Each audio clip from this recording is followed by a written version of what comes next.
Bismillahirrahmanirrahim. Assalamualaikum warahmatullahi wabarakatuh. Selamat datang teman-teman semuanya di presentasi kelompok 7.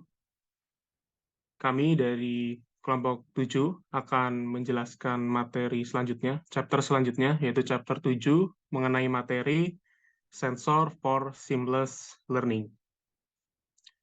Next slide. Oke, untuk di kelompok 7 ini terdapat 6 anggota. Yang pertama saya sendiri, Isrul Dimas Syah Mukti, lalu ada Mbak Marisa Pratiwi, Mas Rizky Wahyu Kurnia, Mbak Tiffany Chandra Dewi, Mbak Nurmalita Widyaningsih, dan Mas Zaki Palimbani. Mungkin sekian dari pembukaan presentasi dari saya. Untuk selanjutnya adalah pembahasan materi, poin-poin materi yang akan dilanjutkan oleh rekan saya. Dipersilakan. Baik, selanjutnya mengenai pengenalan pembelajaran berbasis sensor dan juga AR. Jadi, seiring transformasi digital, pemanfaatan teknologi augmented reality atau AR di dunia pendidikan ini juga turut berkembang pesat. Nah, hal ini juga terintegrasi dengan teknologi lain, contohnya seperti sensor dan juga perangkat seluler. Nah, tentunya hal tersebut juga mendorong perluasan konsep pembelajaran tanpa batas yang terfokus pada pengalaman belajar yang lancar dan juga fleksibel. Lalu, teknologi sensor ini, khususnya dalam konteks augmented reality atau AR, menjadi kunci utama untuk pengembangan pembelajaran yang tanpa batas di masa depan. Nah, sensor ini juga dapat memungkinkan pelacakan digital dan terinteraksi oleh penggunanya di lingkungan fisik. Kemudian, serta integrasi visual dan juga augmentasi di pendengaran dalam pendidikan gitu. Nah, kemudian pengembangan AR yang terbaru itu menggabungkan pelacakan sensor tubuh, kemudian perangkat seluler, yang memungkinkan pembelajaran dan pelatihan kinerja dalam berbagai domain. Nah, kemudian tujuan pengembangan AR di dalam dunia pendidikan ini juga mencakup ilustrasi, kemudian eksplorasi, selanjutnya pemahaman, refleksi, kolaborasi, dan juga dukungan kinerja. Baik, selanjutnya terdapat model Ambient Information Channels yang akan dijelaskan oleh Mbak Tiffany. Silakan Mbak Tiffany. Baik, selanjutnya di sini saya akan menjelaskan terkait salah satu pendekatan yang ada di chapter ini, yaitu model Ambient Information Channels. Nah, model ini dianggap sebagai saluran media dinamis yang disinkronkan dengan konteks pengguna. Dalam model ini, AR berfungsi sebagai antarmuka pengguna yang dapat memberikan umpan balik dan membimbing pembelajaran melalui berbagai situasi belajar. Nah, proses-proses inti dari model ini itu melibatkan pengumpulan data sensor, pemodelan hubungan entitas, sinkronisasi saluran, dan pembingkaian situasi terkait yang sebagian besar didorong oleh antarmuka pengguna dan interaksi pengguna. Oleh karena itu, AR dalam konteks ini itu berperan sebagai antarmuka pengguna yang mendukung pembelajaran lintas konteks dengan kelancaran. Nah, dalam makalah ini, penulis menyoroti dua perkembangan kunci untuk meningkatkan penggunaan AR dalam pendidikan di masa depan.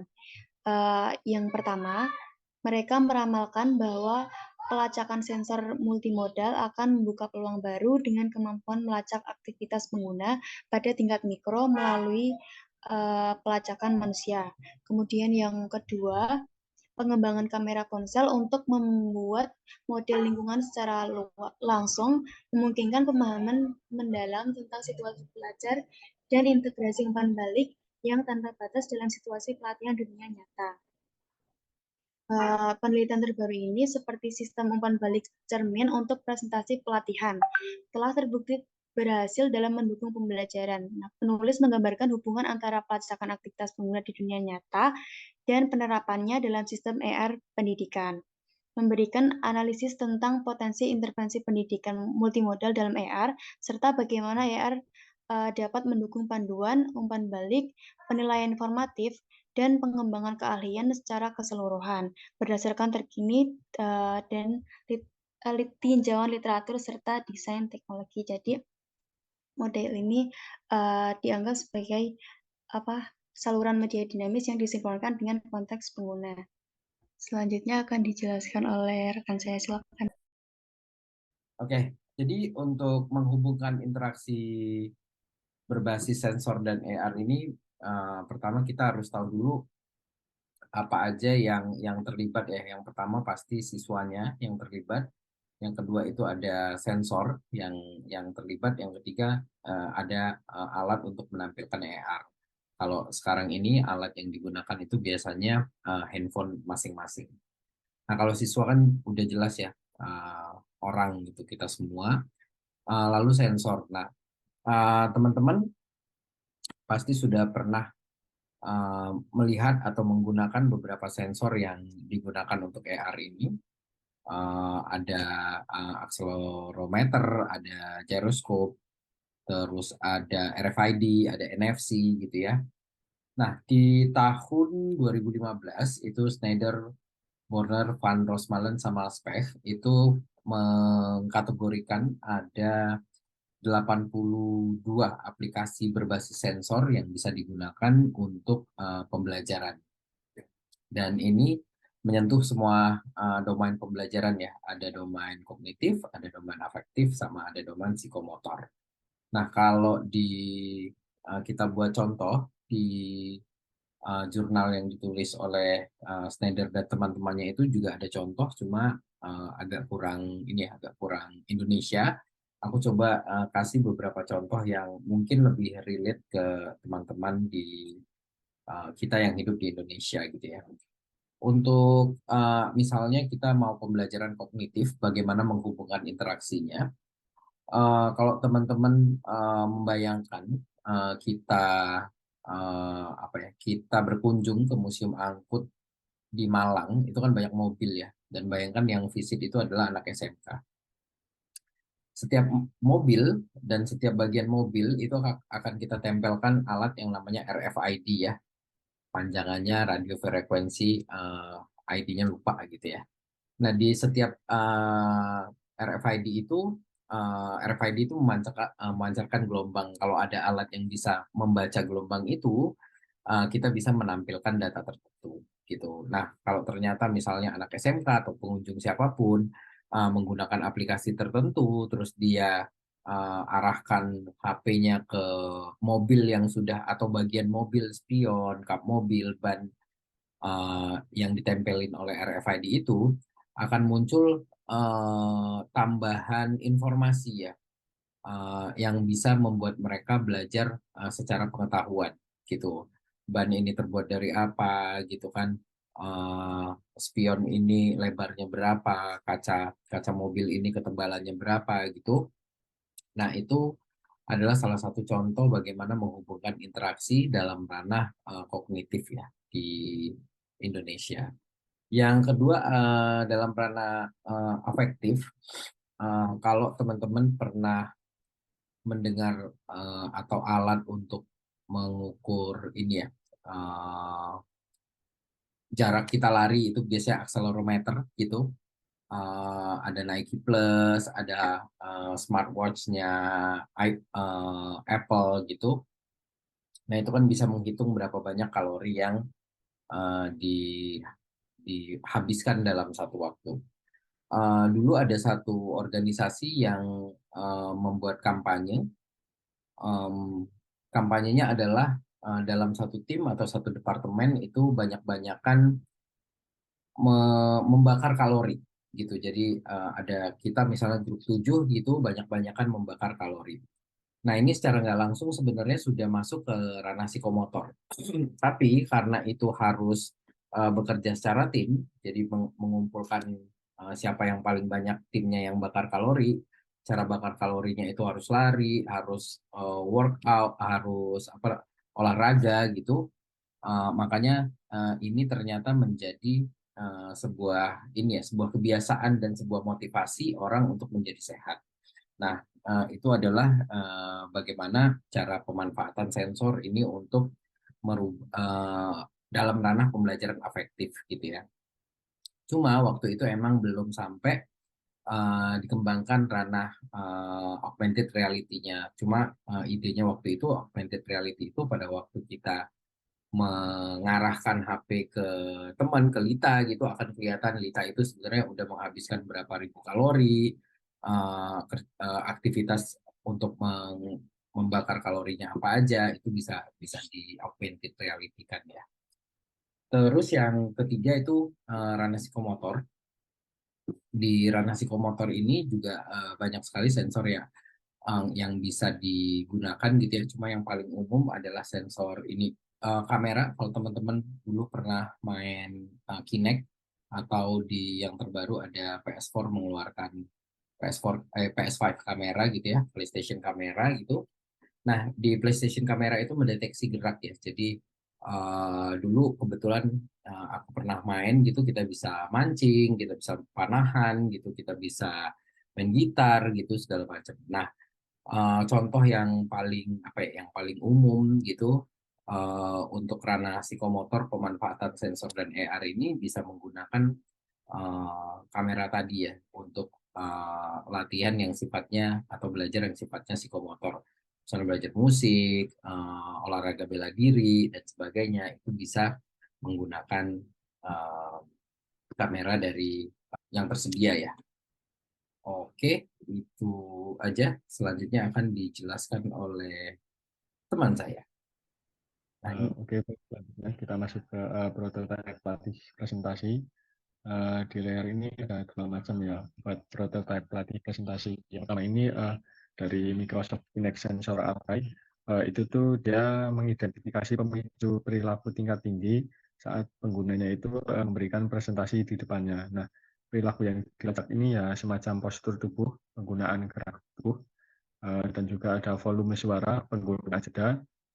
Kemudian penggunaan jeda ini juga ada dua ya, dari jeda fonetik dan juga kemampuan untuk tetap membumi tanpa memindahkan beban dari satu kaki ke kaki lainnya. Nah, selanjutnya, yang kedua ini ada PTT atau mungkin ya semacam saingannya dari Microsoft Kinect Array gitu. Dia itu menerapkan generator umpan balik yang berbeda untuk komponen umpan balik yang berbeda. Misalnya kalau tadi itu ada beberapa ya seperti kemampuan fonetik. Nah, kalau di sini tuh ada analisis suara, bahasa tubuh, dan juga masih banyak lainnya. Nah, ini tuh mendukung pelajar dengan metode gaya bebas dan juga latihan untuk latih keterampilan khusus seperti mengatur ulang postur, terus juga kayak kontrol suara, gerakan tangan, dan juga masih banyak lainnya. Nah, untuk slide selanjutnya akan dijelaskan oleh rekan saya, dipersilakan. Oke, baik. Ya, yang selanjutnya yaitu pola desain dalam pengalaman pembelajaran AR gitu. Berdasarkan dari model desain instructional versi atau ID dari Van Moriembore, Clark and Krok tahun 2002, pola desain pembelajaran yang menggunakan dukungan pembelajaran AR atau augmented reality itu dianalisis dengan mempertimbangkan beberapa hal, yaitu fokus pembelajarannya, kemudian informasi pendukung, kemudian proses pembelajarannya yang dengan menggunakan informasi prosedural dan juga praktik bagian tugas. Untuk bagian yang fokus pembelajarannya, itu ada beberapa elemen seperti cermin tambahan, jalur tambahan, dan objek interaktif. Cermin tambahan itu maksudnya adalah memungkinkan gitu AR dan memungkinkan peserta didik itu untuk melihat objek itu sesuai dengan seperti objek yang aslinya gitu. Jadi seperti cermin. Kemudian jalur tambahan itu menambahkan informasi virtual di atas dunia fisik sedemikian rupa. Jadi ketika menggunakan AR gitu dalam pembelajaran kita arahkan kepada suatu objek gitu nanti akan muncul informasi terkait objek tersebut gitu seperti yang tadi dijelasin sama Mas Zaki. Kemudian juga objek interaktif. Di sini memanipulasi untuk berlatih pada objek virtual dengan interaktif seperti interaksi fisik gitu. Jadi ada interaksi antara objek virtual dengan interaksi fisik gitu. Kemudian informasi pendukung, bagian informasi pendukung itu elemen-elemennya seperti pengayaan objek, kemudian model 3D, kemudian ada penghayatan X-ray, kemudian ada isyarat dan petunjuk, anotasi, serta informasi kontekstual. Nah, pada informasi prosedural itu ada beberapa elemen seperti fokus terarah.